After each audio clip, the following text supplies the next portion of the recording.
Sí, probando. Bájale ahí a la bocina, por favor. Sí, bájale, así. Qué penita se escuche. Sí, ahí está. Estamos al aire. Hola amados, buenas noches, Dios les bendiga. Gracias a Dios por este tiempo que podemos estar una vez más aquí listos para aprender la palabra de Dios. Para mí es un honor y un grande privilegio siempre el estar con ustedes y compartir la palabra, el mensaje de Dios a la iglesia. Quiero decirle que no en ninguna manera hemos tomado el lugar del espíritu o del espíritu de la profecía, pero sí nos dio la oportunidad Dios de compartir con ustedes cada palabra de lo que ya está escrito y traer hasta ustedes cada palabra, cada mensaje, cada revelación, cada profecía, cada interpretación de acuerdo a lo que está escrito, no de acuerdo al criterio mío o de mi esposa. Y es de gran bendición, ha sido de gran bendición esta enseñanza. Les recuerdo que estamos en la serie de temas, la preparación de la novia y el mensaje a las 7 iglesias. ¿Recuerda eso? Iniciamos originalmente con el mensaje a las 7 iglesias de Apocalipsis, y cuando íbamos sobre la marcha comprendimos que no es que sean 7 iglesias, es una iglesia. Jesús no se va a casar 7 veces, se va a casar una sola vez. Es la misma iglesia, diferentes etapas de tiempo, diferentes lugares y diferentes personas. Entonces ahí fue donde surgió la necesidad de estudiar el mensaje del Dios a las iglesias desde el principio de los tiempos. Y arrancamos ahí desde el libro de la carta a los Corintios, y de ahí nos venimos para atrás, pero le voy a decir por qué iniciamos ahí en Corintios. Quisiera hoy continuar. Estamos en la carta del apóstol Santiago, ¿verdad? Carta universal. Así que le voy a invitar, vamos a orar. Yo espero que ya tenga ahí su Biblia. Yo ya tengo aquí la mía y allí tengo otra por si no me es suficiente una, y aquí tengo otra. ¿Vale? Le invito a que tenga su Biblia y su cuaderno ahí listo para que podamos tomar apuntes y comprender la palabra de Dios. Oremos pues. Poderoso Dios, estamos delante de tu presencia. Señor, por favor, permite, Señor, que solo tu palabra, tu mensaje, tu revelación, Señor, todo lo que tú quieres hablar, que sea solamente lo que venga a conocimiento, y en este tema, Señor, que seas tú tomando el control de toda palabra que se dice. No permitas, por favor, Señor, que tu mensaje sea contaminado por palabra de hombre o por interpretación de hombre, mas permítenos, Señor, comprender, entender y aprender la palabra fiel, tal como viene el mensaje del cielo, mi Señor. Yo te ruego esta tarde, noche ya, Señor, que tú seas obrando y hablando a nuestro corazón en Cristo Jesús. Amén. Gloria a Dios. ¿Está listo? Bien, pues abra su Biblia, capítulo 1 del apóstol Santiago, y lo primero que le quiero decir es que la carta de Santiago no necesariamente la escribió Santiago, ¿sale? Pero yo no le estoy dando y no le estoy hablando del mensaje ni teológico, ni literal, ni cultural, ni histórico de los libros, ¿sale? No le estoy hablando de la estructura del mensaje o de la estructura del desarrollo. No, yo no voy a eso. Yo voy a la parte, el mensaje de Dios a través de la carta universal de Santiago, el mensaje de Dios al corazón de la iglesia, a la amada. ¿Estamos de acuerdo? Más sí es importante que usted sepa que Santiago no necesariamente escribió esta carta. Hay 3 candidatos y le voy a pedir que usted lo investigue para que no se coma las cosas así como las ve. Investigue, prepárese, estudie, ¿sale? Hay 3 candidatos. Bueno, había 2 Santiagos, según lo que las escrituras registran. Había 2 Santiagos, uno que se llamaba Santiago el Justo, que era también llamado hermano del Señor. Esto lo menciona el apóstol Pablo ahí en Gálatas 1:19, y habla de Santiago el Justo. Y había otro Santiago que era Santiago el Joven, que le llamaban así porque era menor, era un chavito en la etapa de Jesús. Entonces cualquiera de esos 2 Santiagos pudo haber escrito la carta. Más le quiero decir, Santiago el Justo murió en el año 44 después de Cristo. y la carta se escribió en el año 300 y tantos después de Cristo. Entonces no fue Santiago el que la escribió, Santiago el justo, el hermano del Señor. Entonces muchos se le atribuyen que la carta la escribió Jacobo. ¿Quién es Jacobo? Era el pastor de la iglesia, o primer obispo de la iglesia, el nuevo pacto, el primer rebaño ahí en Jerusalén. ¿Sale? Entonces hay tres candidatos, dos que son Santiago y uno que es Jacobo. ¿Sale? Partiendo de ahí, le quiero entonces enseñar el mensaje de Dios a través de la carta de Santiago. ¿Está listo? Bien, el mensaje se resume principalmente en dos temas, en dos aspectos. Toda la carta, los 5 capítulos, 5 o 6, ¿cuántos son? Bueno, mientras me dice cuántos son, quiero dar la bienvenida y mandar un saludo, un abrazo a todos los que ya están conectados. Ahí está Ceci, que Ceci también ya está aquí con nosotros. Está Fausto, está la hermana Irma, Fide, Leti, mi papá también, mira, ya está ahí conectado. Caro, Ale Lozano, Aurora, Mauricio, Mau, que ya también están ahí. Saludos a todos, familia. Dice hermana Irma, buenas noches, amados pastores, bendiciones. Gracias, buenas noches, Dios le bendiga. Nancy Chagoya, que también está ahí conectada. Carmen Solares, Dios les bendiga. Laura Soki, buenas noches, Lau, Dios te bendiga, Dios te guarde. María Isabel Vargas, Mari, Dios te guarde, Dios te bendiga, buenas noches. Dice, buenas noches, hermanos, Dios les bendiga, dice Mari. Así que respóndale ahí a Mari, mándele también un saludo y una bendición. En fin, que ella ahí lo ve. Nancy Valle también ya se está conectando. Bien, amado, sean bienvenidos a este estudio y reciban un caluroso abrazo de parte de mi esposa, de los pastores aquí de Valle y por supuesto nuestro. Cristian, también ya está Cristian. Cristian, Dios te bendiga, varón. Espero verte pronto. Esperemos que pronto el Señor te permita estar acompañándonos ahí en las reuniones de domingo. Pero bueno, amado, entonces mire, de los 5 capítulos que tiene y se compone la carta de Santiago, hay 2 vertientes solamente. Y le quiero explicar antes de darle los mensajes, porque le quiero explicar que cualquiera que tiene presente la enseñanza de las diferentes cartas que hemos estudiado, cualquiera me podría venir a decir, a ver, pastor, ya entraste en contradicción, porque Santiago habla mucho de las obras, ¿sí? Más, es importante que sepamos en qué sentido se tratan las obras. Entonces, antes de darle los temas, quiero darle los versículos, el tema principal del cual trata esta carta. ¿Está bien? El tema principal se encuentra en el versículo 1 y el verso 27, y en el versículo 2 y el verso 26. Le voy a dar tiempo que la anote y vamos a ir para allá. Si ya lo anotó, trasládese por favor al capítulo 1 y el verso 27.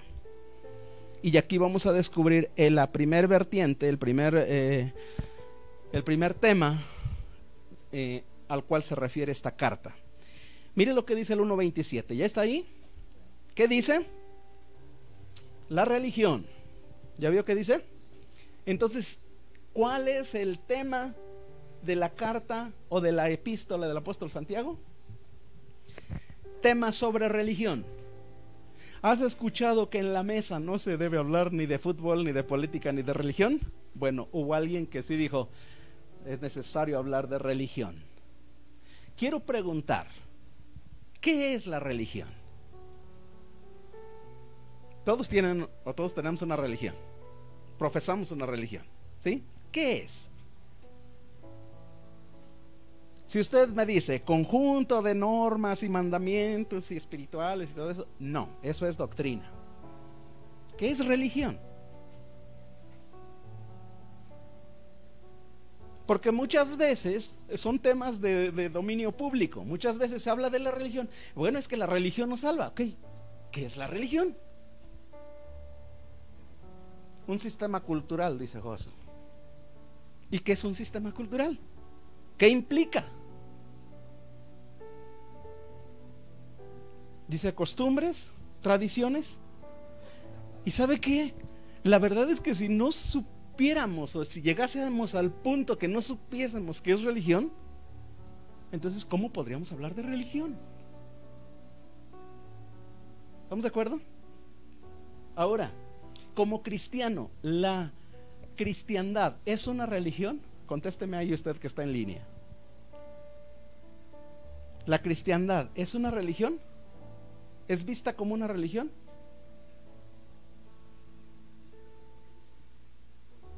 ¿Entra en la categoría o en el catálogo de religiones del mundo la cristiandad? Y mire, esto es importante porque ahorita lo vamos a leer. Mire lo que dice el 1.27. Por eso estamos estudiando. 1.27. La religión pura y sin mancha o sin mácula delante de Dios el Padre es esta. Entonces mire, Santiago empieza, o Jacobo, o quien lo haya escrito, empieza a abordar un tema que es de grande importancia en medio del pueblo de Dios. Porque si a ti vienen y te preguntan ¿qué religión profesas? Y tú dices no, yo no tengo ninguna religión, entonces eres un ateo. ¿Me explico? Más, tú, si tienes el entendimiento correcto, tú dices no, bueno, yo no practico ninguna religión. Ok, pero ¿qué es religión entonces? ¿Qué implica? Cuando hablas de religión, ¿de qué estás hablando?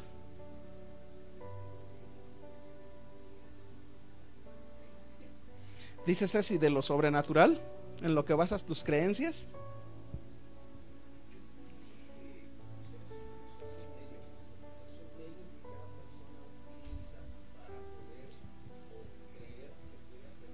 A ver si me puedes ayudar con el otro micro, por favor.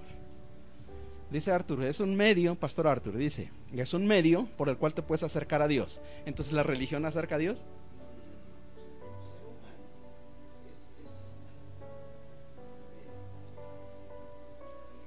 Es como un medio en el que tú crees que a través de una religión puedes acercarte a Dios o reconoces su ser supremo.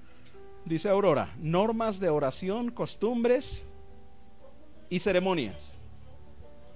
Fíjese, el diccionario secular dice, ¿conjunto de qué? De normas. Eso es doctrina. El conjunto de normas, eso es doctrina, porque es el conjunto de estatutos que rigen a un partido político, a una asociación civil o alguna institución. ¿Me explico? Ok, ahí voy.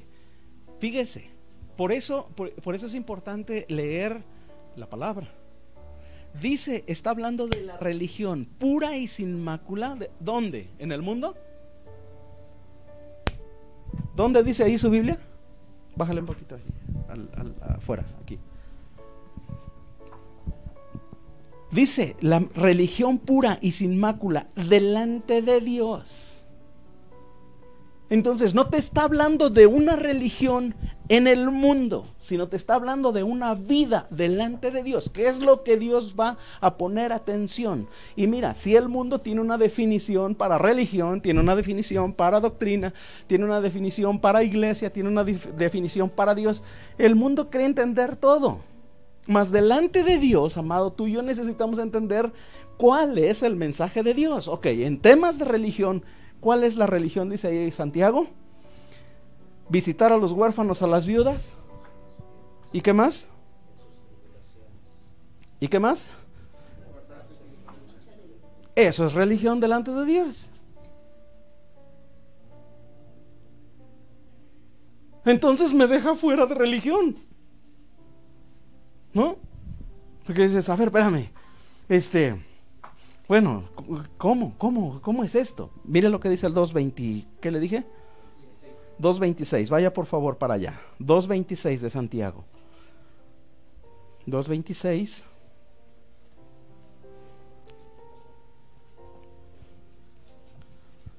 Mire lo que dice, porque como el cuerpo sin espíritu, ¿es qué?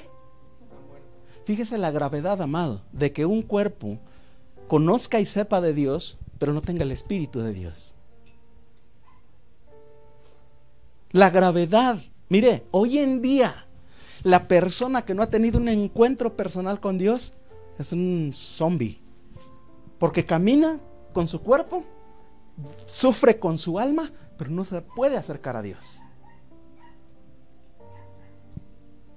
Y dice ahí, porque como el cuerpo sin espíritu está muerto, así también la fe sin obras es muerta. ¿Sale? Entonces mire, quiero explicarle, porque Romanos dice, justificados pues por la fe, tenemos paz para con Dios, por medio de nuestro Señor Jesucristo, y ya no tienes que hacer nada, porque por gracia sois salvos. ¿Estamos de acuerdo? Entonces, ojo acá, para salvación no hay nada que tú puedas hacer para que seas salvo. La salvación Dios te la da. Para que tengas una religión delante de Dios, sí hay cosas que tenemos que hacer. Entonces fíjate, las cosas que tenemos que hacer no son para salvación, no son para ser mejores personas. Bueno, no son para ser para alcanzar salvación, vaya. No son para que seas salvo, para que no te condenes. Las cosas que necesitamos hacer son para tener delante de Dios la aprobación de lo que profesamos. De lo que profesamos. Dice Luisa Brito, dice, alabemos, adoremos al Rey de Reyes, Señor de Señores. Amén. Y dice Carlos Martínez, es la reunión del ser humano y Dios. La religión es la reunión del ser humano y Dios. Sí, ahorita vamos a dar varios conceptos. Mire entonces, le voy a dar ahora sí los dos temas que trata Santiago. Número 1, si usted está anotando, póngale ahí, número 1. Características de la religión verdadera. Ese es el primer tema que trata la epístola de Santiago. Ese es el mensaje. Alguien tenía que hablar de religión. ¿Se da cuenta que los demás no entraron al tema? ¿Por qué? Porque la religión no es cualquier tema. Es un tema de mucho conflicto. Más, recordemos que en este tiempo que se escribe la carta de Santiago, si usted busca el sentido cultural, el sentido histórico, en el momento que se escribe esta carta, se escribe bajo mucha presión, bajo mucha persecución. Y se escribe, y mire lo que dice el versículo 1:1, capítulo 1:1. Mire lo que dice: Santiago, siervo del Señor Jesucristo, a las 12 tribus que están ¿dónde? En la dispersión. ¿Y qué es la dispersión? Pues que andan en otros lados, en otros lugares. ¿Me explico? Pero le escribe a las 12 tribus. Oye, ¿qué no las 12 tribus tenían ya una religión? La religión judía, ¿no? Lo que implica la liturgia judía. Pues sí la tenían. Más, con el nuevo pacto, en el nuevo pacto hay una religión, hay una cosa que Dios espera que tú y yo hagamos. ¿Sí? En la ley, y mire, no estoy poniendo en tela de juicio la ley en ninguna manera. Pero en la ley Dios dijo: el que cumpla y haga estas cosas vivirá por ellas. ¿Estamos de acuerdo? Entonces el pueblo de Israel se tenía que esforzar en cumplir todas aquellas cosas que le marcaba la ley para vivir por ese resultado. ¿Estamos de acuerdo? Mas en Cristo, amado, en Cristo alguien tenía que definir qué es lo que el pueblo de Dios tiene que vivir y cómo tiene que vivir. Ahora mire, aquí hay una situación bastante desafiante. ¿Qué es más importante para Dios? ¿Lo que somos o lo que hacemos? ¿Qué es más importante?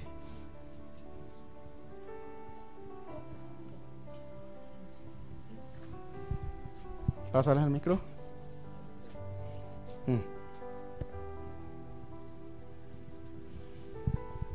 partiendo de lo que estamos aprendiendo, si bien es cierto que la salvación es un regalo inmerecido de parte de Dios, en este punto las obras es la manifestación externa y visible de ese regalo inmerecido. Entonces, contestando a la pregunta, a Dios le importa más lo que hacemos, porque lo que somos Él ya nos lo regaló. O sea, Él ya nos dio ese regalo inmerecido y espera una manifestación visible, un resultado de ese regalo. Entonces, para Él es muy importante lo que hacemos, más allá de lo que somos, porque la identidad ya la tenemos, ya no la dio. No podríamos nosotros obtenerla bajo ninguna circunstancia. Ok, esto ya se puso de oferta, porque Rox dice, es más importante lo que somos. Lo que dice la Biblia. ¿Qué dice la Biblia? Porque todos podemos tener un punto de vista y todos podemos tener una definición que nos proporciona el mundo. Y lo entendemos de diferente manera, dice Ceci. Más, amado, por eso tenemos que ir a la palabra. Ok, ¿qué dice Dios? Delante de Él. Mira, ciertamente Pastor Arthur tiene razón en algo. La venida de Dios a tu vida, la venida del Espíritu a tu vida, el perdón de los pecados y la nueva vida en Cristo, sí te posiciona y te postula para algo grande, a menos que tú no lo quieras. Sí. La venida de Dios a tu vida sí te postula para algo que dices, híjole, es que desde aquí de la tierra tú te postulas para la eternidad, porque en la eternidad, de acuerdo a lo que tú hagas en la tierra, en la eternidad serás gobernador o serás gobernado. Desde aquí se decide. ¿Me explico? Pero amado, es importante, dice Rami, lo primero que Dios nos da es la identidad, ser hijos de Él. Efectivamente, la venida de Dios, más yo veo aquí, esta carta está hablando al hombre de Dios, a la mujer de Dios, al que ya conoce, al que ya sabe, al que ya recibió. Ok, ¿qué espera Dios de ti, hombre de Dios, mujer de Dios? ¿Qué espera Dios de ti? Que hagas qué, que practiques qué. No, obviamente tus obras no te hacen mejor persona, tus obras te hacen mejor creyente en Dios, porque por lo bueno que ya recibiste desbordas bondad, y en ese desbordamiento de bondad muchos son bendecidos a tu alrededor. ¿Sí? Entonces, mire, le quiero dar las características de la religión verdadera. Y acuérdese que estamos hablando de un proceso una vez que ya creíste en el Señor. ¿Sale? Si tú aún no has creído y no has conocido, acércate a Dios, porque Dios tiene un plan grandioso y glorioso para tu vida. ¿Sí? Ser parte de la familia de Dios. Capítulo 1. Vaya al capítulo 1 ahí de Santiago. Y quiero darle las primeras características de la religión verdadera, o lo que Dios espera de usted y de mí. Bueno, la primera característica la vamos a encontrar en el verso 2 al 4. Esto implica religión, estilo de vida. Esto implica lo que Dios está esperando de ti. Mira lo que dice del 2 al 4. Hermanos míos, tened por sumo gozo cuando os halléis con la cartera llena de dinero y que todo funciona bien. No, el gozo, ¿para cuándo es? Para cuando hay prueba. Esa es la religión. Entonces, la prueba pone a prueba tu gozo, y tu gozo queda a prueba con tu prueba. ¿Me explico? Amado, el gozo de Dios en tu vida, si es gozo de Dios, va a permanecer o va a salir corriendo cuando llegue la prueba. Ahí se va a ver si lo que hay en eso que de gozo es genuino o es pura emoción. La prueba es la prueba de que es fidedigno el gozo. Dice Ale Lozano, para Dios somos más importante lo que somos. Nuestra responsabilidad es alcanzar la estatura del varón perfecto. Le digo que ya se puso de oferta. Ahorita vamos a ver lo que dice la palabra. Gracias Ale por su comentario. Gracias Pastora Rami por tu comentario. Y comentó también Rox, que dice que es más importante lo que somos. Bien, vamos a ver. Fíjese bien. Dice ahí, hermanos míos, tened por sumo gozo cuando os halléis en diversas pruebas, sabiendo que la prueba de vuestra fe produce paciencia. Estos dos versículos, ¿de qué están hablando? ¿De lo que hago o de lo que soy? Dale. Está hablando de lo que soy. ¿Qué soy? ¿Qué soy? Tened por sumo gozo cuando os halléis en diversas pruebas. Si soy verdadera, mire, ahí está la prueba de Jesús. Él fue tentado. ¿Qué pasó con su gozo? Él sabía que la tentación iba a venir. Él esperó que llegara la tentación. Él sabía que iba a pasar la tentación. ¿Por qué? Porque Dios ya le había dicho. Entonces esa tiene que ser nuestra mentalidad. Oye, ¿de veras crees que nunca vas a ser tentado? Vas a ser tentado. ¿Por qué? Porque necesitas ser tentado. ¿Por qué? Porque la tentación va a sacar de ti lo bueno que hay en ti o lo malo que ya se dio. Es necesaria, amado, la tentación. En eso nos damos cuenta la obra maravillosa de Dios. Entonces, mire, dice ahí el 4, sabiendo que la prueba de vuestra fe produce paciencia. Amado, yo tengo que saber que las cosas que vengan a mi vida me van a producir carácter, me van a producir madurez, me van a producir esperanza, me tienen que producir solidez, firmeza. ¿Me explico, amado? Pero si me producen queja, entonces me rompí. Si me producen murmuración, me rompí. ¿Sí? ¿Seguimos? Bueno, la siguiente característica, la primera característica es gozo y paciencia en medio de las pruebas. Esa es la primera. Y eso, amado, está hablando de lo que somos. ¿Qué eres? Un hombre lleno de gozo, un hombre paciente. ¿Lo eres? ¿O has sido tentado en eso y has caído y caído y caído y caído? Esa es parte de nuestra identidad. 2, la encontramos en el verso 5 al 8 de ese mismo capítulo 1. Mire lo que dice: si alguno de vosotros tiene falta de sabiduría, pídala a Dios, el cual da a todos abundantemente sin reproche y le será dada. Pero pida con fe, no dudando nada, porque el que duda es semejante a la onda del mar, que es arrastrada por el viento y echada de una parte a otra. No piense pues quien tal haga, que recibirá cosa alguna del Señor.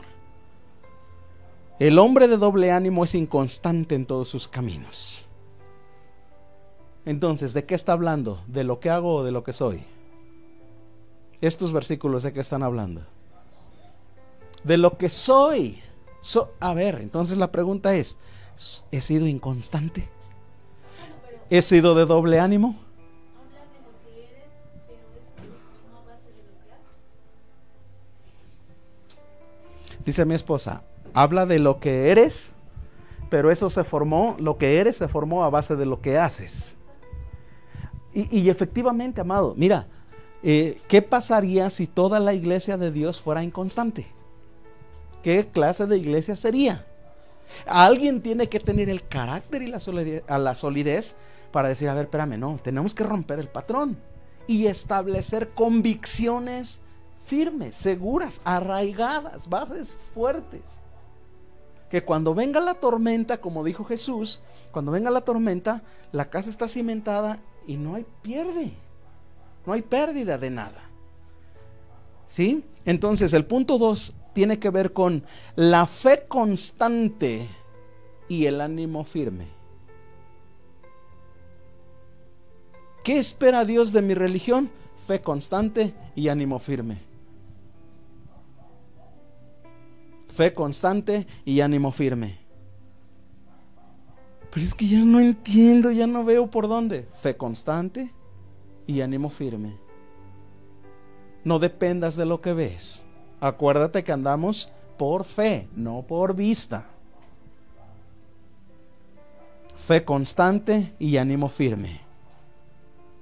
3, característica número 3. Vamos al versículo 13 al 15. No, perdóneme. 9 al 11. Ahí mismo. 1 del 9 al 11. Mire lo que dice. El hermano que es de humilde condición, gloríese en su exaltación. Pero el que es rico, en su humillación, porque él pasará como la flor de la hierba.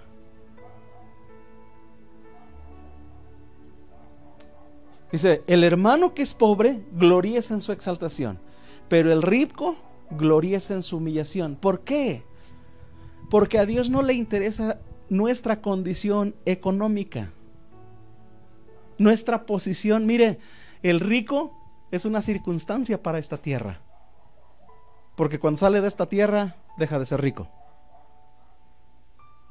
¿no? Ahora, pare a un alma, a una persona que tiene mucho dinero. Piensa en cualquier líder mundial, si usted quiere, que tiene todo el dinero del mundo, que dices, híjole, no se acabaría su dinero. Bueno, párelo con Lázaro, el mendigo, el que hablaba la Biblia ahí, que se sienta a la puerta a pedir limosna. Párelos delante de Dios. ¿Quién vale más? Delante de Dios, los dos son almas, los dos necesitan.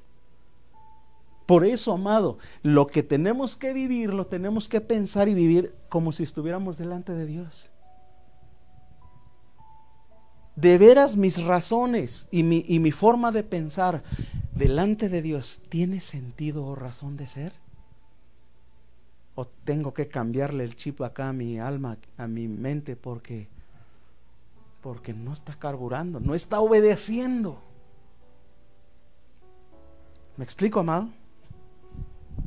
Entonces, el punto 3 es la aceptación de las provisiones divinas. El punto 3 es la aceptación de las provisiones divinas, no la confianza en las riquezas o en el dinero.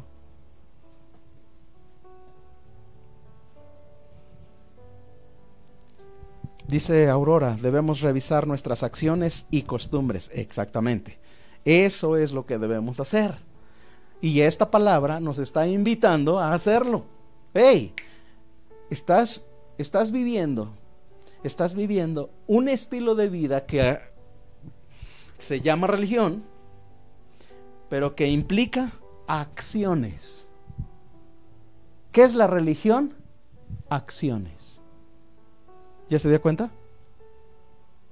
Acciones y decisiones que tú tienes que tomar. Es lo que dice la palabra. El punto 4 lo encontramos en el verso 12. El punto 4 lo encontramos en el verso 12. Mire lo que dice. Bienaventurado el varón que soporta la tentación, porque cuando haya resistido la prueba, recibirá la corona de vida. ¿Sale? ¿Cuál es más importante? ¿Lo que soy o lo que hago delante de Dios? Este versículo 12, ¿de qué está hablando? ¿De lo que soy o de lo que hago? ¿Qué es lo importante en este versículo? ¿Lo que soy o lo que hago?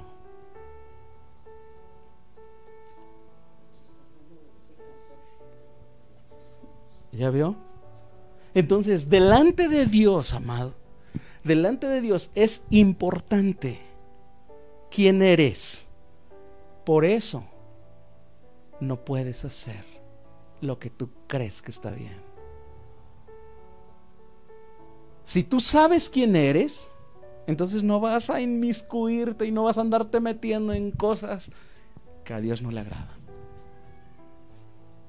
Es importante para Dios quién eres, es lo más importante. Pero ¿sabes qué? Si eres considerado algo importante para Dios, no puedes andarte metiendo en cosas del mundo. No puedes andarte metiendo. Mejor sigo, porque si no me pierdo del propósito. ¿Sí me explico? Entonces, soportar la tentación te hace y te confirma como alguien, como un hombre de Dios, como una mujer de Dios, como una persona de Dios, capaz de soportar el embate del enemigo. ¿Me explico? Punto 4 entonces es soportar la tentación. ¿Has sido tentado? Hey, tranquilo. No eres el único. Todos hemos sido tentados.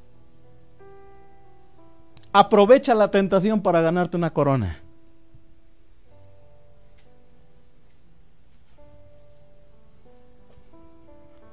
¿Sale? Punto 5, por favor. Y aquí va importante, mire. Punto 5. Lo encontramos en el 13, del 13 al 15. El mensaje de Dios a la iglesia para estos últimos tiempos.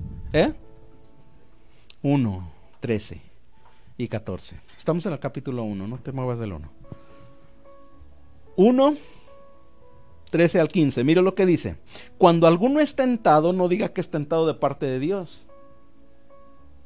Porque Dios no puede ser tentado por el mal, ni tienta a nadie. Fíjese, esto es importante, amado.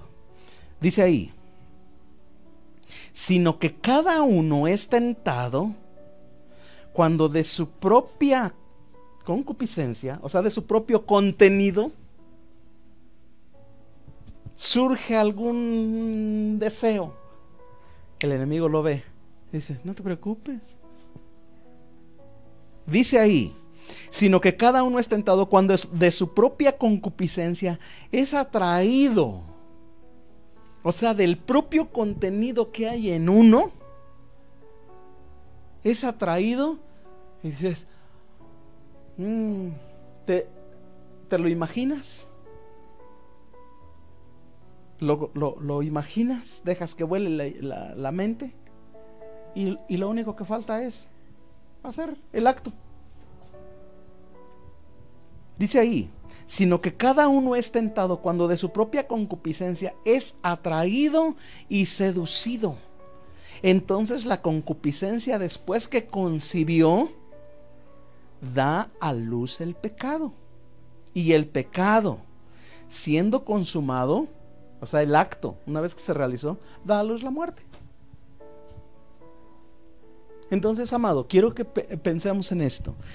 Toda cosa en la cual hemos sido tentados es porque hay algo por ahí escondido que quizá ni sabemos. Pero cada vez que viene una tentación, entonces dices, ¿y qué había en Jesús? Había una identidad irrefutable. Había una identidad. En el Jordán se escuchó la voz que dijo, este es mi hijo amado, en quien tengo complacencia. Muchos lo escucharon, muchos no lo escucharon. Algunos fueron testigos, algunos no. Pero el diablo vino y dijo, a ver, sí, cierto. ¿Qué había en Jesús? Una identidad. Entonces tenía que venir a tentar en aquello que podía pasarse. Jesús sabía que tenía la identidad como hijo de Dios. ¿Estamos? Si hubiera caído en arrogancia, en orgullo o en vanagloria, ahí lo hubiera prendido el enemigo. Porque nada le costaba convertir las piedras en pan. ¿Me explico? Pero entonces, amado, por eso dice la Biblia que no tengamos más alto concepto del que debemos tener. Si pecamos de arrogancia, le damos lugar al diablo. Y si pecamos de modestia, le damos lugar al diablo. Entonces, a ver, ubícate, ubiquémonos y no le des lugar al diablo. Conoces tus limitaciones, conoces tus capacidades, sé genuino, sé genuina. ¿Estamos? Entonces, el punto 5, voy en el 5, ¿verdad? Es reconocer las fuentes de tentación y los resultados de ceder a ella. El mensaje de Dios para este tiempo es reconocer. Oye, y si te preguntan, oye, pero ¿por qué? ¿Por qué yo estoy siendo tentado tanto, mano? Pues mira, hasta en el trabajo me dejan dinero ahí, me han dejado sobrantes de material, me han dejado computadoras, me han dejado. Pues yo todo el tiempo ando ahí tentado, pues ¿por qué, hombre? Pues ¿por qué me tienen que hacer eso? Porque quizá en otro tiempo era fácil. Quizá en otro tiempo no había problema y era sencillo sustraer eso y no pasaba nada. Mas hoy eres hijo de Dios. Y tu vida, amado, está evaluada. Tu vida y mi vida están evaluadas delante de Dios Padre. Por eso es que delante de Dios Padre no podemos llegar a decirle, mira, por culpa de él yo no soy santo. No, espera. No, espera. Es tu responsabilidad ser santo. ¿No lo fuiste? Pues no lo fuiste. No verás al Señor, porque sin santidad nadie verá al Señor. No puedo llegar a decirle, es que él me hizo enojar. Tú viste que todo el tiempo el pastor me hacía enojar. ¿No? Todo el tiempo el pastor me hacía enojar. Eso culpa, O sea, delante de Dios no podemos llegar con eso, hermano. No podemos llegar con eso. Pero por eso Santiago está abordando el tema de la religión y es muy importante esta parte, ¿sale? Entonces, ¿en cuál estoy? En el 6. Voy al 6, ¿no? Reconocer, bueno, el 6 lo vamos a encontrar en el 16. Vaya al 16, por favor. Verso 16, 17 y 18. Para el punto 6. Primero leemos la palabra y luego ya le doy la definición de los versículos, ¿vale? Mire lo que dice, 16. Amados hermanos míos, no erréis. Toda buena dádiva para el rico y para el pobre, toda buena dádiva y don perfecto desciende de lo alto. ¿De dónde desciende toda buena dádiva? De lo alto, de Dios.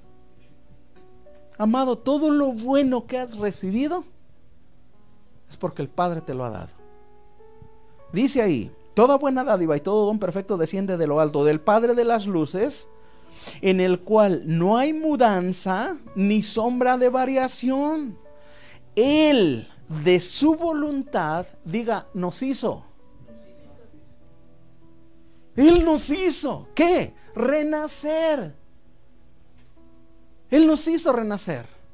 Dice ahí, verso 18, Él nos hizo nacer por la palabra de verdad.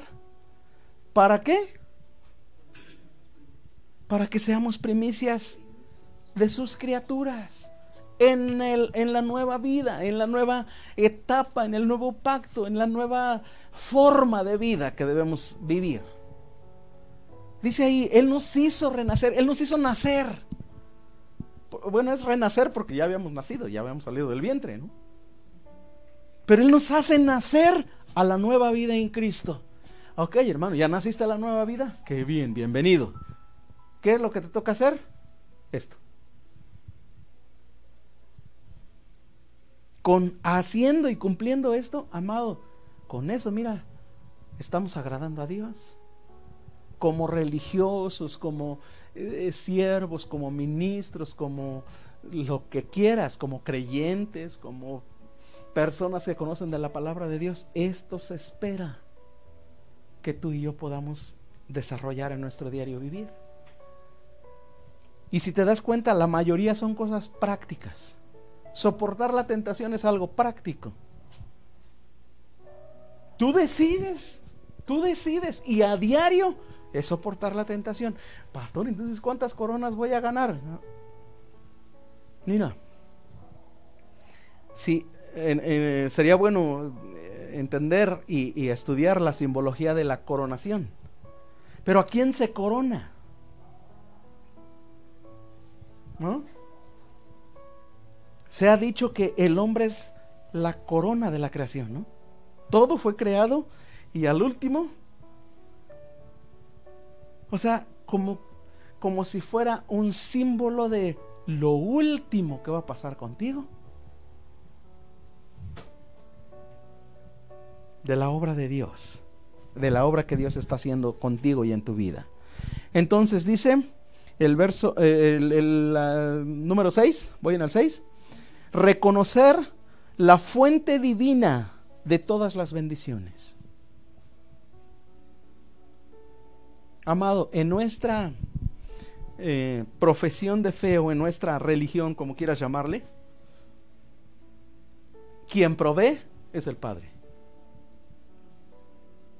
El Padre, el mismo Padre que le proveyó a Abraham un cordero para sustituir a su hijo. Ese mismo Padre. El mismo Padre que le dio a Jesús y a Pedro, yo creo que eran amalgamas del pez, ¿no? Las monedas que fue a sacar, ¿no? Y se las quitó y fue y pagó el tributo. Es el mismo Dios, amado. El mismo Dios que tuvo cuidado de 5,000 almas en el desierto donde no había comida.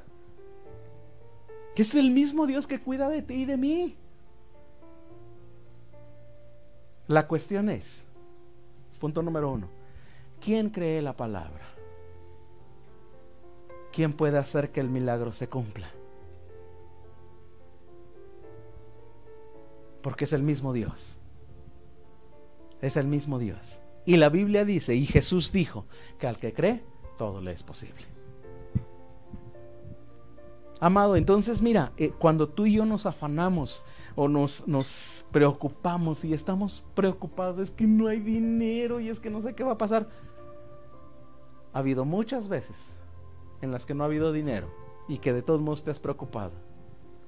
O cuando viene el perseguidor y te empieza a perseguir y tú dices, ay, es que de esta no la libro. A ver, espérame. Haz un recuento en tu vida. ¿Cuántas veces el perseguidor te ha perseguido? Y la has librado. El asunto es, ¿cómo se ha puesto tu corazón cada vez que una persecución se desata en contra tuya? Entonces, con la experiencia ya deberíamos de ir madurando a decir, bueno, ya lo he vivido en otro momento, yo voy a confiar en Dios. Qué difícil es confiar. Y más cuando el perseguidor está más cerca. Pero el mismo Dios que libró a los hebreos cuando Faraón los perseguía, es el mismo Dios que libra a su pueblo cuando el diablo los persigue. La fuente de toda bendición, de toda provisión, es del cielo. ¿Sale? El siguiente, punto 7, está en el 19 y 20. Vaya por favor ahí, 19 y 20. Dice, por esto, mis amados hermanos, todo hombre sea pronto para oír. ¿Sea qué? Mire, por algo Dios nos dio 2 orejas y nomás una boca. Pero no necesitamos más. ¿Verdad? Dice, por tanto, mis hermanos, todo hombre, y no se trata del varón, se trata de género, se trata de humanidad, así que incluye a la mujer, es lo que quiero decir. Decía alguien por ahí que la mujer por día tiene una cuota de 30,000 palabras, mientras que el hombre tiene una cuota de 3,000 palabras. Entonces por eso es que usted, si tiene una mujer en casa o si hay una mujer en casa, usted va a ver que le quiere platicar de todo, detalle, santo, seña, horario, color, sabor, textura, finura y todo ese rollo. ¿Sí? Amado, esa es la naturaleza, esa es nuestra naturaleza. Pero dice ahí la palabra, por esto, amados, por esto, mis amados hermanos, todo hombre sea pronto para oír. Diga, pronto para oír. ¿Cuánto está acostumbrado usted a escuchar, amado? Porque si usted es un escuchador, usted es importante en lo que hace. ¿Por qué? Porque está obedeciendo la palabra. Pero si usted llega y le dice, no, escúchame. No, escúchame. Oh, bueno, déjame hablar. Y todo el tiempo te lo pasas hablando. y nunca escuchas? Dice, primero escucha, pronto para oír. Dime, háblame, pronto para oír. Y dice, tardo para hablar. Diga, tardo para hablar. No, pero es que yo primero. Tardo para hablar, dice la Biblia. Porque al hablar, amado, híjole, muchas veces no tarda el pecado. Dice, ¿cuál es la siguiente cosa? Fíjese, 3 cosas importantes. Pronto, tardo y tardo. ¿Y qué es airarse? No es pararse frente al ventilador. No. Tardo para enojarse. ¿Sabe por qué? Porque si usted se tarda en el enojo, usted se va a parecer a Dios. Dios es tardo para la ira. Entonces usted va a estar practicando atributos o cosas de Dios en su vida. Usted se va a identificar con Dios. Amado, y mire, ponga mucha atención en esto. La palabra de Dios es viva y eficaz. Y yo confieso la palabra hoy, que la palabra no va a regresar vacía y va a provocar una revolución ahí en su interior, para que podamos ser obedientes a la palabra. Entonces, cuando te pares delante, a lo mejor hasta sería bueno escribir este versículo y pegarlo ahí en el espejo del baño, para que cada vez que vaya al baño, y en el espejo del carro, bueno, pero no se la vaya a pasar leyendo. Y en la frente de tu esposa, dice mi esposa, ¿no? Para que cada vez que vayas, pronto para oír, paciencia, ¿no? Tardo para hablar, tardo para airarse. Eso es religión, amado. Delante de Dios, eso es religión. Entonces dicen, no, pues es que no tiene nada que ver con matar corderos y ofrecer sangre y no tiene nada que ver con ir caminando, ir de rodillas o cargar el nopal, no tiene nada que ver con eso. Efectivamente, la vida en Cristo implica acciones mucho más excelsas, superiores, que hablan de quién eres. Por eso es que, amado, muchos han dicho que el testimonio habla más que las palabras. Pero yo digo, tus hechos hablan de quién eres. Tu forma de ser habla de quién eres. Habla de quién eres. Porque la semilla que hay en ti va a dar fruto. Y se va a multiplicar. Entonces, punto número 7 es: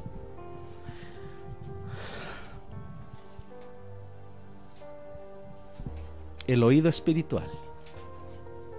Pronto para oír, el oído espiritual. Si tú hoy escuchas esta palabra y decides ponerla por obra, tú abriste tu oído espiritual. El cuidado al hablar. Punto 7, el oído espiritual, el cuidado al hablar y la paciencia en la provocación. Oye, ¿y si es el diablo el que te agarró en cortito? Y es el que te está provocando. ¿Y tú piensas que es tu esposo? ¿Y tú piensas que es tu esposa? ¿Y si es el diablo el que te tiene en jaque y con eso te impide servir, alabar, amar, enamorarte de Dios?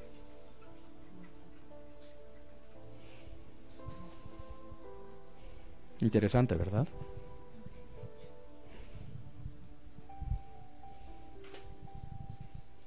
Punto número 8. Está en el verso 21. Vaya al verso 21 conmigo, por favor. Mire lo que dice. Verso 21. Por lo cual, desechando toda inmundicia. ¿Desechando qué? Y abundancia de malicia. ¿Desechar qué? Inmundicia. ¿Y qué más? Abundancia de malicia. Ay, pues que ya me vio. ¿Que ella me examinó? ¿O será que Dios nos conocerá? Abundancia de malicia. Ah, sí, pues si me la haces, te la guardo. Y te la voy a cobrar cuando menos te lo esperes, ¿no? Cuando lo haces con malicia, ya es maldad, ya es una manifestación de cosas ahí que no. Dice, verso 21, por lo cual desechando toda inmundicia y abundancia de malicia, recibid con mansedumbre la palabra implantada. Entonces, amado, esto se llama sustitución. Desecho, inmundicia y abundancia de malicia para poder recibir palabra implantada. ¿Qué va a provocar la palabra que yo reciba? ¿Qué dice ahí el versículo? La cual puede salvar nuestras almas. O sea, hay propósito, amado, en que desechemos la malicia y la abundancia, todo eso que tenemos que desechar, inmundicia y la abundancia de malicia, y recibir la palabra. Oye, si estás recibiendo la palabra, te desafío, obedécela. Obedezcámosla. Entonces, pastor, ¿pero qué eso no ya es imposición? No, es una instrucción y es para aquel que quiere delante de Dios presentarse a decir, Señor, mira, no soy justo por lo que hago, soy justo por lo que tú haces por mí, por la sangre del Cordero. Pero lo que me pediste que hiciera, lo he hecho. ¿Estamos? ¿Sí o no? Punto número 8. Ya voy rápido porque termino por lo menos con el primer tema. Entonces el número 7, ¿ya le di el número 7? El 8. El número 8 es el abandono de la maldad y el resentimiento. El abandono de la maldad y el resentimiento. Y el recibimiento de la verdad salvadora. Es una sustitución, amado. El recibimiento de la verdad salvadora. El siguiente punto está en el verso 25. Vaya conmigo ahí a Santiago 1:25. Mire lo que dice 1:25. Mas el que mira atentamente en la perfecta ley de la libertad y persevera en ella, no siendo oidor olvidadizo, sino hacedor de la obra, este será bienaventurado en lo que hace. El punto número 9 es el buscador de verdades. El buscador de verdades.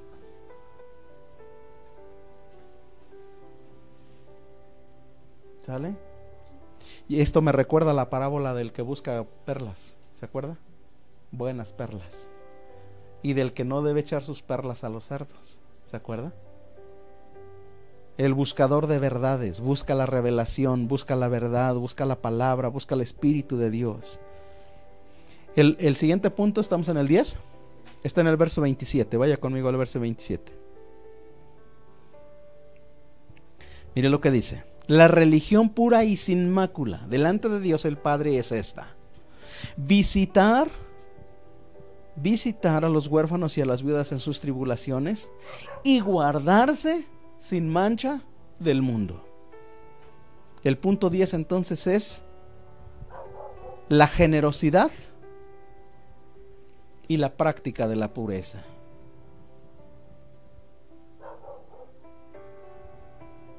La generosidad y la práctica de la pureza. Entonces, mire, ¿de qué está hablando toda esta carta? De la religión delante de Dios. Lo que sí Dios nos aprueba o nos autoriza que estemos haciendo. Estas son nuestras prácticas. Esto es lo que nuestra religión hace. mantenerse puro, desechar la inmundicia, quitar cosas de nuestra vida, ser paciente, ser pronto para oír, ser tardo para airarse, porque en eso vamos practicando la palabra de Dios, el fruto del Espíritu. Más, amado, tenemos que entrar al tema o a la parte donde cómo opera nuestra fe. En todo esto, cómo opera nuestra fe. Bueno, si yo voy a ayudar a alguien y pienso que estoy ayudando a la persona, esa persona podría defraudarme porque a lo mejor ni las gracias me va a dar. Pero si yo voy a ayudar a esa persona pensando que hago mi papel delante de Dios, entonces aunque esa persona no me agradezca, yo voy a quedar satisfecho, porque yo hice algo delante de Dios, no delante de la persona. La persona es beneficiada, evidentemente, ¿sí? Pero lo que yo estoy haciendo, lo estoy haciendo para Dios. Entonces yo tengo un acuerdo aquí con Dios que yo digo, Señor, yo voy a ir y le voy a bendecir a esta persona. Y a lo mejor la persona te sale como el clásico ahí de la televisión que dice, sí, pues a mí me dan las obras y ya ustedes disfrutan de lo mejor y yo lo peor, ¿no? A lo mejor la persona se conmisera y lo que quieras.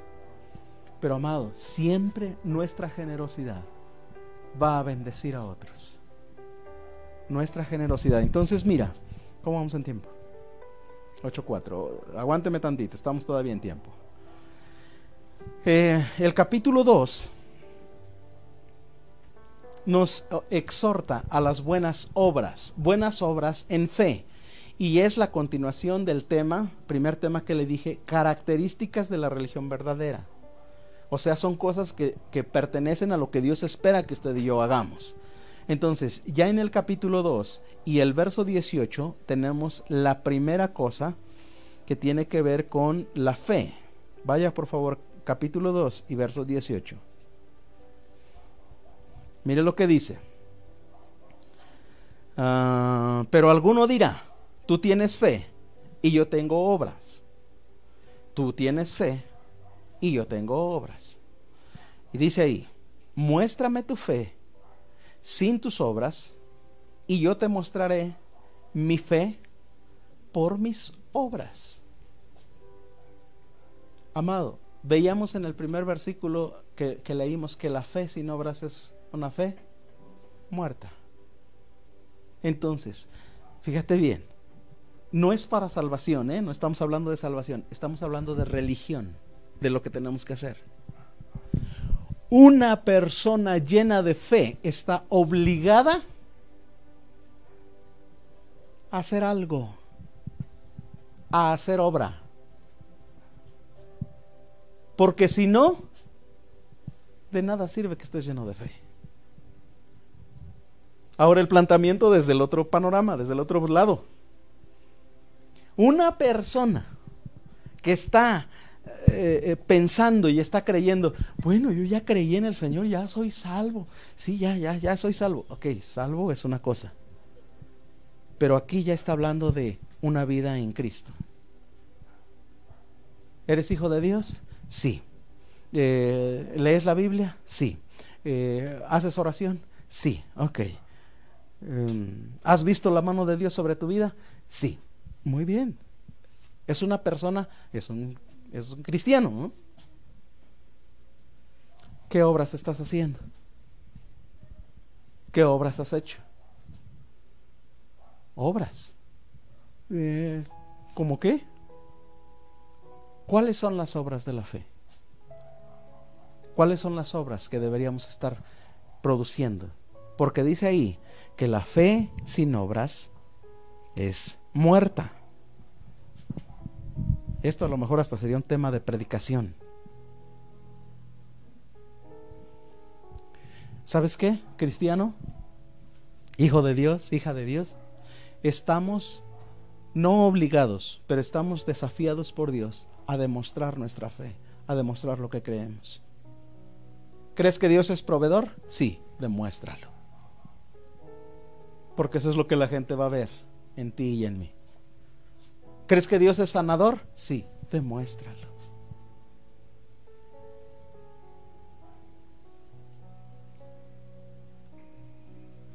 Ese es el desafío como cristiano. Entonces, el punto que sigue, el punto 11. habla de una demostración de fe.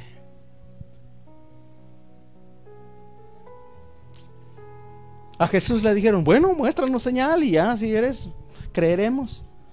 Y él les dijo, tantas he hecho. Tantas he hecho.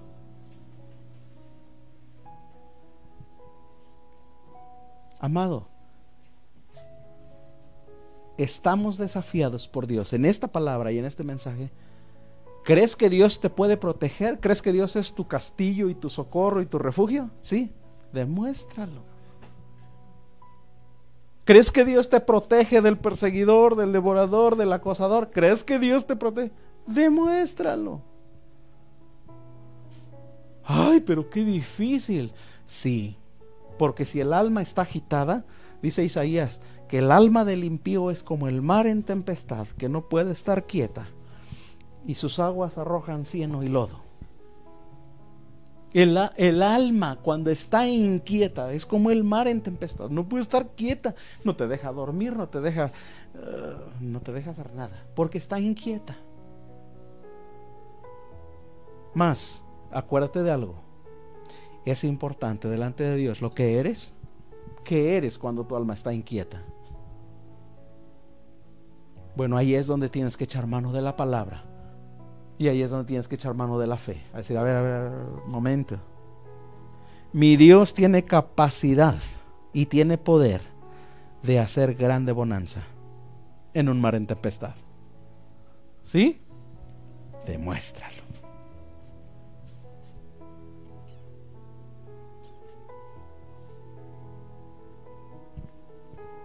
Demostración de fe.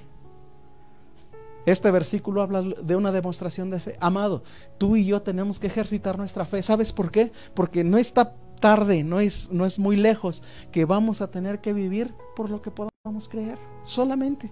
No va a haber otra opción. El justo por su fe vivirá.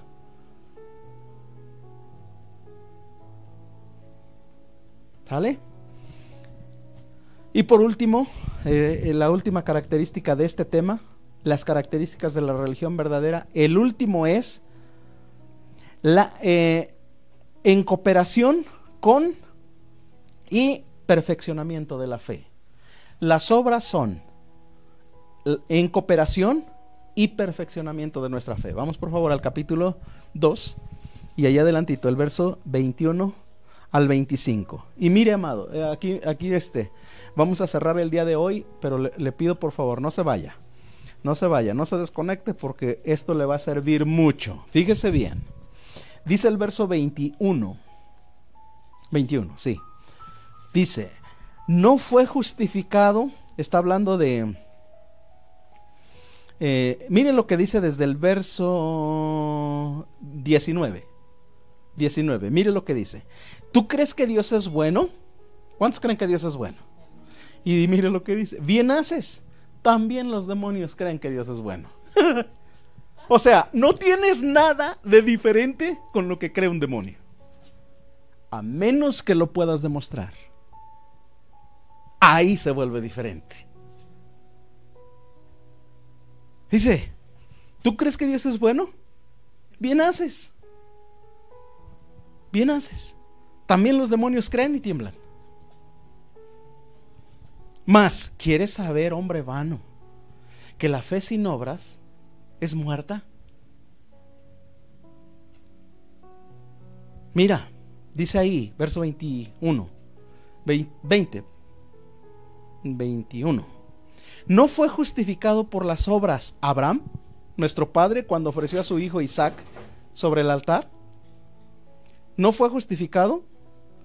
¿No ves que la fe actuó juntamente con sus obras? Entonces, ¿qué está diciendo? Que necesitas de las dos.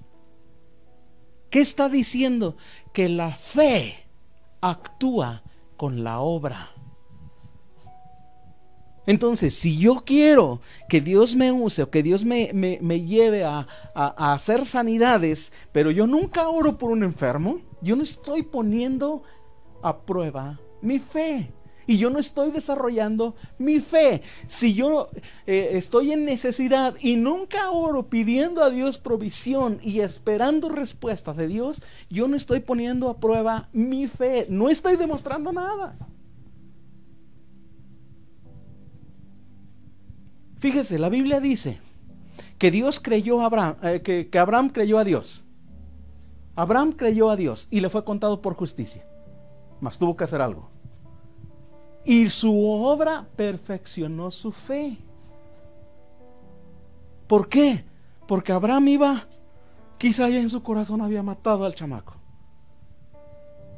Y iba, Señor, convencido o no, su obra fue en contra de su deseo. Su obra creyendo en Dios. Dios me lo dijo, Dios me lo pidió. Es más importante lo que Dios me dice que lo que yo quiero, que lo que yo amo, que lo que yo siento.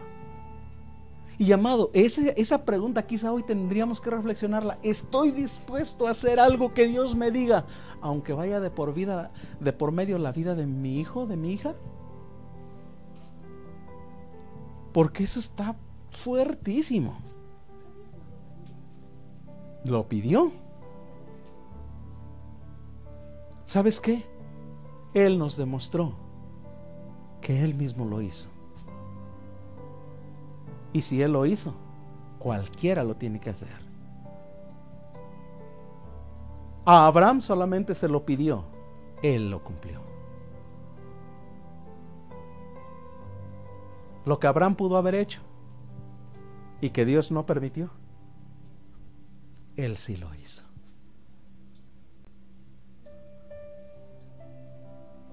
Impresionante, ¿verdad? Entonces mire, ¿en cuál estamos? Al 25. Vamos en el 22. ¿No ves que la fe actuó juntamente con sus obras y que la fe se perfeccionó por las obras? Fíjate, quizá Abraham ofreció, pero no estaba del todo, no estaba, pues no convencido, porque ya convencido ya estaba. Quizás se sentía adolorido, se sentía dolido por lo que tenía que hacer, porque no era nada fácil. ¿Vamos? Más dice, su fe, su obediencia, su demostración perfeccionó su fe. Dice ahí, verso 22, 3. Y se cumplió la escritura que dice, Abraham creyó a Dios y le fue contado por justicia y fue llamado amigo de Dios. Vosotros veis, pues que el hombre es justificado por las obras y no solamente por la fe. Ahora, no está hablando de salvación, ojo, está hablando de justificación. Es decir, te justifico porque me demostraste fe, pero te perfecciono y te justifico más porque me demostraste fe y obras, acción. No está hablando ya de salvación, está hablando de el trabajo que tenemos que hacer como hijos de Dios, como gente de Dios. ¿Estamos?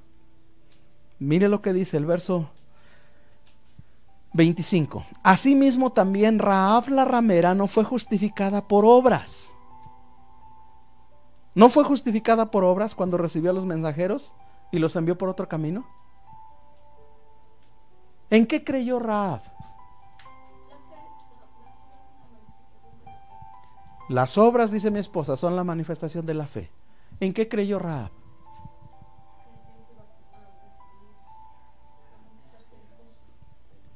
Fíjese, Rahab solamente supo que había un Dios. Y ella dijo, yo quiero. ¿Cómo demostró que quería? Con sus obras. ¿Se puso en riesgo? Sí. ¿Puso en riesgo a su familia? Sí. La fe, amado, es tomar riesgos. Y si no la libro, pues te fuiste con Cristo. Pero la vas a librar. La vas a librar. ¿Sale? Entonces, amado, la práctica de nuestra religión o de la religión cristiana o de la liturgia cristiana o las acciones que Dios espera de ti y de mí en este tiempo, mientras somos iglesia y cuerpo de Cristo, es esto que te acabo de mencionar. Son 13 puntos. 13 puntos. Que si es posible, más adelante se los hago en una diapositiva y los anexamos ahí al tema. Pero, amado, esto es lo que Dios espera. Y es una clase, mire, muy simple, mas este es el mensaje de Dios a la iglesia para este tiempo.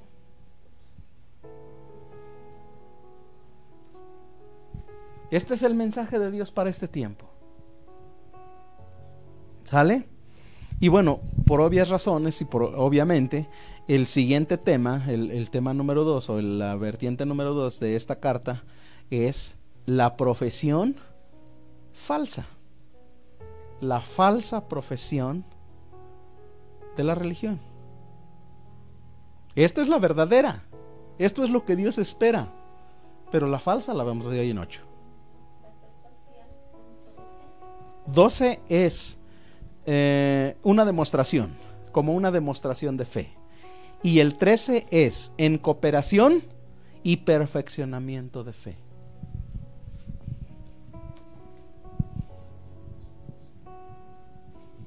Ah, sí, cierto, son 12.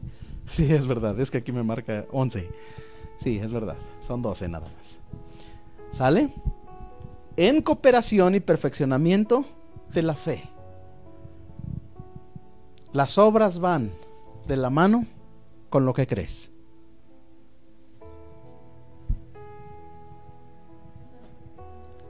La manifestación de la fe. Ahora, comprendamos esto, amado. Ahorita estamos en medio de una pandemia, de una situación de mucho miedo, de mucha violencia, de mucha maldad que se está desbordando. Y si tú eres un hijo de Dios, amado, tú estás bajo la protección del Altísimo. Mientras tú te mantengas bajo el cuidado de Dios y bajo la gracia de Dios, mientras tú te mantengas en obediencia, buscando la palabra, leyendo la palabra, en oración, mientras tú te mantengas bajo la cobertura de Dios, no te preocupes, estate seguro. Mas acuérdate de esto: si tú ya estás creyendo que la protección de Dios está en tu vida y en tu casa, estás obligado a hacer algo por alguien más. Estás obligado. ¿Qué te digo?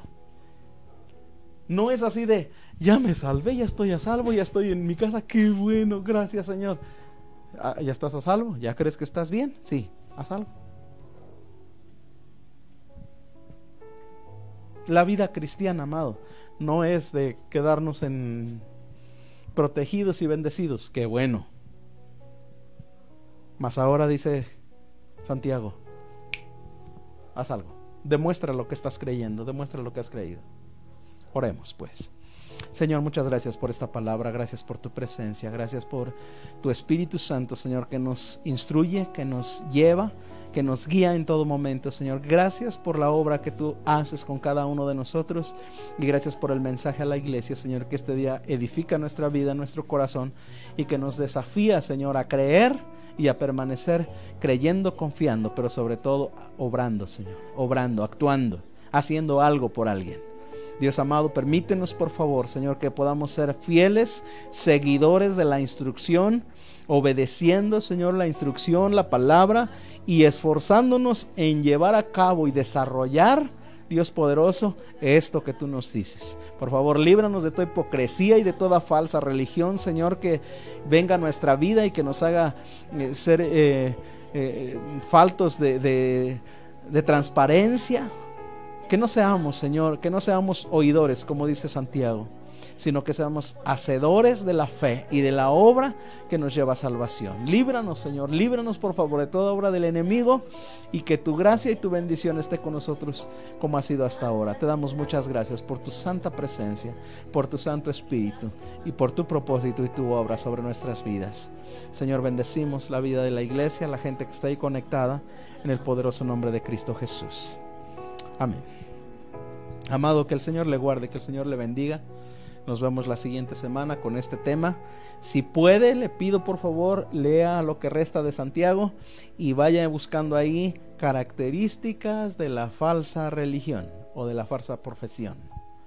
¿Sale? Porque ahí hay mucho para estudiar. Y al final vamos a tener que identificarnos con la religión verdadera o con la religión falsa. ¿Sale? Que Dios le guarde, que Dios le bendiga.